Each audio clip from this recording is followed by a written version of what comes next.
ಮಾಧ್ಯಮವನ್ನು ಕರಿತೀವಿ. ಅದು ಇವತ್ತು ಬೀದರ್ನಲ್ಲಿ ನಿಜವಾಗಿ ಸಾರ್ಥಕತೆ ಆಗಿದೆ. ನಿನ್ನೆ ಒಂದು ವೇಳೆ ಈ ವಿಷಯ ಏನಾದರೂ ನಿಮ್ಮ ಮಾಧ್ಯಮದಲ್ಲಿ ಬಹುಶಃ ರಿಪಬ್ಲಿಕ್ ಭಾರತ ಒಂದು ಮೀಡಿಯಾದಲ್ಲಿ ಈ ಒಂದು ವಿಷಯ ಬಂದ ನಂತರ ನಾವು ವಿರೋಧ ಪಕ್ಷವಾಗಿ ಇದನ್ನು ಗಮನಿಸಿದ್ದು.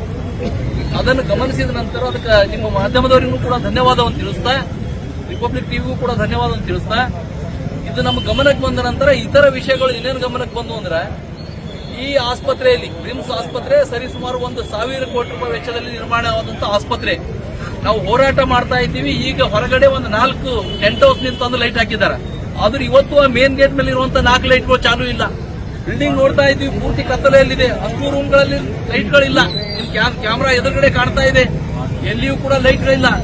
ಅಷ್ಟೇ ಅಲ್ಲ, ಬಾಣಂತಿಯರ ಸಿಸರಿನ್ ಮಾಡುವಾಗ ಅಲ್ಲಿ ಏರ್ ಕಂಡೀಷನರ್ ಕಂಪಲ್ಸರಿ ಬೇಕು. ಸಿಸರಿನ್ ಮಾಡ್ತಾ ಇದ್ದಾಗ ಈ ಆಸ್ಪತ್ರೆಯಲ್ಲಿ ಏರ್ ಕಂಡೀಷನ್ ಕೆಲಸ ಮಾಡ್ತಾ ಇಲ್ಲ. ಡಾಕ್ಟರ್ಗಳು ಹೆಂಗೆ ನಾವು ಮಾಡ್ತಾ ಇದೀವಿ, ಯಾವ ಪಾಪದಲ್ಲಿ ಬಂದು ನಾವು ಕೆಲಸ ಮಾಡ್ತಾ ಇದ್ದೀವಿ ಅಂತ ವೈದ್ಯರು ಹೇಳ್ತಾ ಇದ್ದಾರೆ. ಇಂಥ ಪರಿಸ್ಥಿತಿ ಇವತ್ತು ರಿಮ್ಸ್ ಆಸ್ಪತ್ರೆಯಲ್ಲಿ ಆಗಿದೆ. ಇಲ್ಲಿ ಭ್ರಷ್ಟಾಚಾರ ತುಂಬಿ ತುಳುಕ್ತಾ ಇದೆ. ಆ ಭ್ರಷ್ಟಾಚಾರದಲ್ಲಿ ನೇರವಾಗಿ ಈ ಜಿಲ್ಲೆಯ ಉಸ್ತುವಾರಿ ಸಚಿವರು ಮತ್ತು ಇಲ್ಲಿನ ನಗರಾಭಿವೃದ್ಧಿ ಸಚಿವರು ಮತ್ತು ಲೋಕಲ್ ಶಾಸಕರು ಕೂಡ ಅದರಲ್ಲಿ ಪಾಲ್ದಾರರಾಗಿದ್ದಾರೆ. ಅದಕ್ಕಾಗಿಯೇ ಈ ರೀತಿಯಾದಂತಹ ಒಂದು ಭ್ರಷ್ಟಾಚಾರ ನಡೀತಾ ಇದೆ.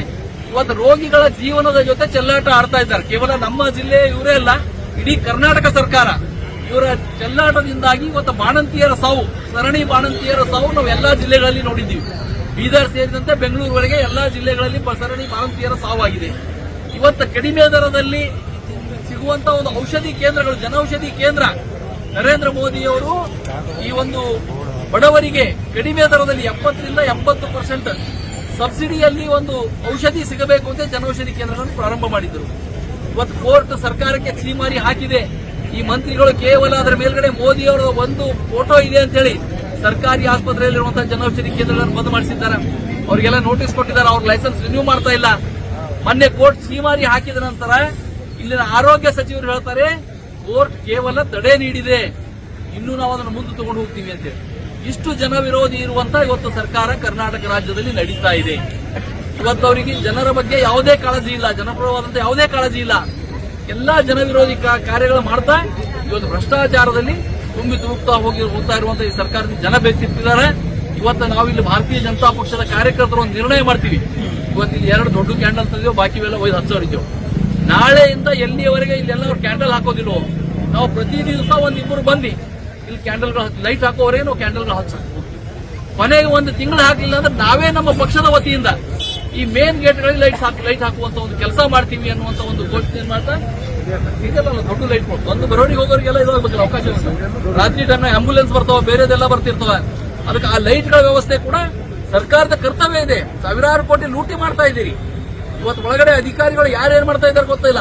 ಅನೇಕ ಜನ ಅಧಿಕಾರಿಗಳು ಇವತ್ತು ನಮ್ಮ ಅಧ್ಯಕ್ಷರಿಗೆ ಫೋನ್ ಮಾಡಿ ಹೇಳ್ತಾರೆ, ದಯಮಾಡಿ ನೀವು ಈ ಹೋರಾಟ ಮಾಡ್ಲಿಕ್ಕೆ ಹೋಗ್ಬೇಡಿ, ನಮಗೆಲ್ಲ ಸಸ್ಪೆಂಡ್ ಮಾಡ್ತಾರ. ಯುವ ಮೋರ್ಚಾ ಅಧ್ಯಕ್ಷರಿಗೆ ಹಚ್ಚಾರ. ಕೇವಲ 15 ಮಿನಿಟ್ ಲೈಟ್ ಹೋಗಿದೆ, ಏನಾಗುತ್ತೆ ಅಂತ ಕೇಳ್ತಾರ. 1 ಮಿನಿಟ್ ನಲ್ಲಿ ಒಂದು ವೆಂಟಿಲೇಟರ್ ಅಲ್ಲಿ ಇರುವಂತಹ 10-20 ವೆಂಟಿಲೇಟರ್ ಇರಬೇಕು. ವೆಂಟಿಲೇಟರ್ ಅಲ್ಲಿ 1 ಸೆಕೆಂಡ್ ಲೈಟ್ ಹೋದ್ರೆ ಆ ರೋಗಿ ಪ್ರಾಣ ಹೋಗ್ತದೆ.